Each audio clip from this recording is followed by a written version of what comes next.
ព្រះកណ្ណាសពសាងទូកា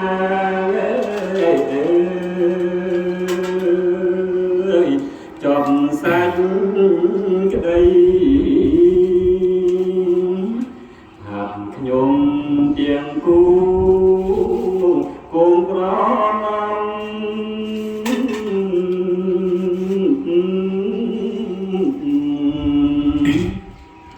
លើកឡើងបង្គំគុណកែវបី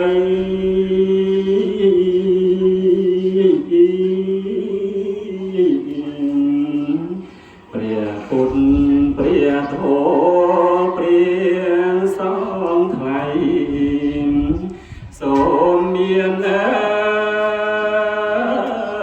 សេចក្តីសូមប្រាថ្នាយំសូមខុមាទូទាំងឡា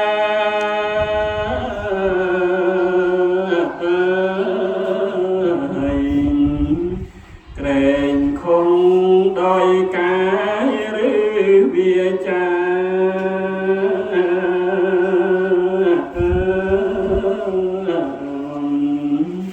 ចិត្តខ្ញុំ